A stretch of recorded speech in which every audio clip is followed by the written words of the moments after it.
At nagsilabasa na nga po guys yung mga senador at senadora na mga elitista. Grabe. So nakakalungkot to guys na balita sa atin dahil pinapatay po nila yung cite and contempt na ginagawa na binigyang effort ni Senator Risa Ontiveros. So kinakancel nila yung arrest warrant dito sa allegedly na kriminal na si Pacquiao. So nakakalungkot isipin guys dahil meron na po as of the moment 4 or 5. Limang mga senador na po ang pumirma para i-cancel ang contempt order dito kay Pacquiao at nangunguna na nga po dito itong si Senator Amy. You know what guys? Ako hindi ko naman sa sinasabing loyalista ako pero isa po ako sa mga sumusuporta sa pamilya ng mga Marcoses. And sinabi na nga po ni President Marcos, 'di ba, na dapat itong si Kibuloy respetuhin ang Senado at yung committee. Pero hindi ko lubos mawari na aabot ako sa punto na mapapatanong na ako na tama ba yung landas na tinatahak ko ngayon? Kasi guys, sinuportahan ko din po itong si Senator Amy Marcos pero hindi po nabaling yung suporta ko kay President. So ako po ay may question na dito sa aking sarili kung para nga ba sa bayan itong si Super Super Ate Amy Marcos. Kasi ngayon guys, siya po yung isa sa mga nangunguna para i-cancel ang contempt order dito kay Pacquiao. So, hindi ka ba naaawa, Senator Amy Marcos, sa mga di umano babae na allegedly rape victims or survivors, mga nilabag ang kanilang mga karapatang pantao? Hindi ka ba naaawa sa mga taong iyon kung kaya nandito ka sa panig ng pagiging elitista? So, ngayon guys, yung mga pumirma, kabilang na po si Cynthia Villar, si Mark Villar, si Go, si Amy at si Robin Padilla. Si Tolentino, alam naman natin na yung suporta niya nandito din kay Pacquiao. So maybe mga ilang oras na lang malalaman din natin na kasama si Tolentino sa mga pipirma para i-cancel ang contempt order kay Pacquiao. So kailangan po kasi nila guys ng 8 boto para ma-cancela itong contempt order na arrest warrant para dito kay Pacquiao para humarap po sa Senado. So nakakalungkot man isipin kasi medyo mahaba-habang battle na din po ang dinaanan ni Senator Risa Ontiveros and madami na din pong delaying tactics ang ginagawa. Ang ibang mga senador, kagaya ni Senate President, nakaka-receive na din po ng threats. Itong si Senator Risa Ontiveros na, sige, pag ginulin niyo yan, magkakagulo.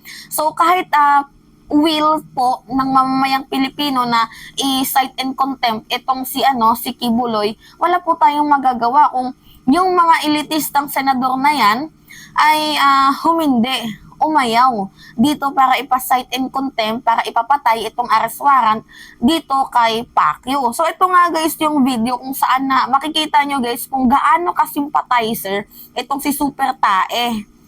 Panoodin nyo Senator Amy Marcos will also object to contempt order issued by a Senate panel versus Kingdom of Jesus Christ leader Apollo Kibuloy. According to the lawmaker, she and Senator Robin Padilla have agreed to sign against the contempt order. The presidential sister believes the allegations against the religious leader are now pending in court and that Kibuloy should not be oppressed. The senator hopes they will be able to muster enough votes to reverse the order. 8 votes are needed to overturn the contempt order, which will in effect block the Senate's arrest of Kibuloy. Parang hindi naman siya tama at sa palagay ko, sasamahan kami ng iba pa naming grupo, Senator Go, Senator Cynthia, ako, pero hindi pa yata kami umaabot ng kinakailangan na 8 votes o 7 votes para ma-withdraw yung contempt order. Pero mula sa po talaga tutol ako sa pag-i-issue ng subpoena. na yung ibang akusasyon ay napakatagal na, ba't ngayon lang lumilitaw ng sabay-sabay? Baka naman may nasa likod ng lahat na ito. Kaya gusto natin bigyan siya ng pagkakataon, higit sa lahat. Ang pagkaintindi ko, meron na rin mga kaso na pinila sa korte. Kaya siguro huminahon tayo at huwag naman natin na inaapi yung tao. Okay. Wag daw dapat inaape yung tao. Paano naman po yung mga allegedly na inape ni Pacquiao? Yung mga pinerahan ni Pacquiao, yung allegedly na pagiging scammer, kasi sabi na din ni Senator Risa Hontiveros, scammer itong si Pacquiao. So, paano na din po yung mga allegedly na tinegi ni Pacquiao? So, hindi ka ba naawa doon? Actually, guys, nakakalungkot yung ganitong pangyayari na mismo sa kapatid ng presidential, ng presidente natin, na maririnig sa kanya yung pagtutol at yung pagkakansela na hindi ipa-cite and contempt itong si Pacquiao, lalo pat itong si President Marcos, sinabihan na nagsisex orgies, nag-apply ng ng voodoo para aswangin daw si Pacquiao, nagdodroga, nagnanakaw gamit ang kaban ng bayan. So, ang dami mga allegation na ipinukol ni Pacquiao kay President Marcos. And nakakalungkot kasi guys, maririnig natin sa presidential sister na napaka-contradict niya sa mga nagiging desisyon ng ating presidente. And makikita mo guys na bukod sa pagiging elitista, makikita nyo guys na napaka-vested po nila sa mga self-interest. Kasi ganito yung tendency at yung nakikita ko guys nakinabang versus pakinabang versus nakinabang. Yan, nagkamali si Mima. So, itong si Kibuloy may pakinabang, ito namang mga senador na to, nakinabang. Parang umutang, tapos nagbabayad ng utang. 'Di ba? Nagpautang at nagbabayad ng utang. So, ganun po yung nangyayari ngayon kasi itong si Aimee, alam naman po natin na aminado siya na bakit ba nagkakaganito? Tinulungan siya ni Pastor Mapolo Kibuloy, tapos ganito yung gagawin sa kanya. So, yan po yung sinasabi ni Senator Aimee Marcos. But then anyway guys, ganito kasi yun guys. Di ba sinasabi ni Aimee Marcos na may mga naglalakad ba ng mga kaso na yan? May mga nasa likod na yan? So, alam naman kasi guys ni Senator Aimee yung pangyayari doon sa kaso ni Kibuloy sa Davao na totoo, aminado tayo guys na na-dismiss. Kasi panahon yon ni Digong. And yung sa Davao kasi guys, ma-impluwensya doon si Pacquiao. And bukod sa pagiging ma-impluwensya niya doon, lugar niya yun. So, kaya talaga, hindi na tayo magtataka kung bakit na-dismiss. Pero upon the reviewing of the Department of Justice Secretary na si Boying Rimulya, meron silang nakitang probable cause. And nung nakita nilang probable cause, mabuti na lang, kodos.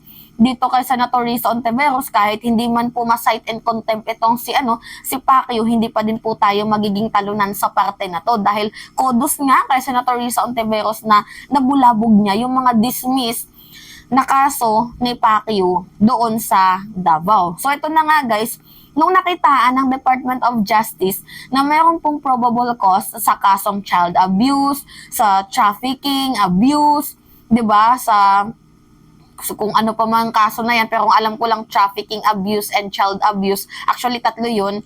So, meron po silang nakitang probable cause and inopen po ng Department of Justice itong kaso na to. And formal na po silang naghain ng kaso dito sa Supreme Court. So, kahit man po, hindi po tayo magiging talunan dito guys, pero although nakakalungkot, pero at the end of the day, hindi po tayo magiging talunan dahil itong tawag dito, itong Department of Justice, meron na pong pending case itong si Pacquiao. So, authority na po mismo ang mag-handle dito. So, we will wait for the turn ng Department of Justice. Pero, guys, nakakalungkot man isipin yung parte ng mga,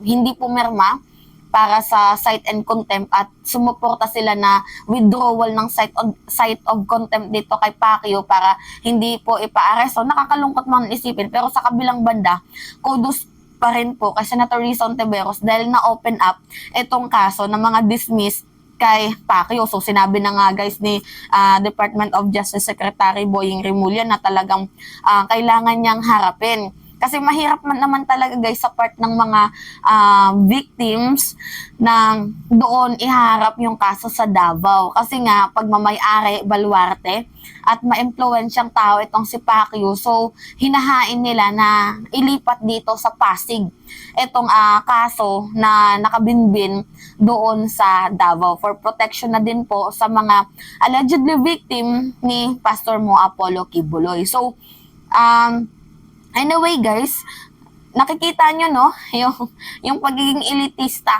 ng iilang senador, and yung concern kasi natin dito guys, yung kapakanan ng mga kababaihan, especially na din yung human rights abuses at ng mga mamamayang Pilipino. Pero subalit sa concern natin na yon, kahit man gusto nating i-pursue itong klaseng kaso na to, cite and contempt, kahit gigil na tayo, wala po tayong magagawa kasi law is law and no one is above the law. So we will undergo into the due process and rule of law.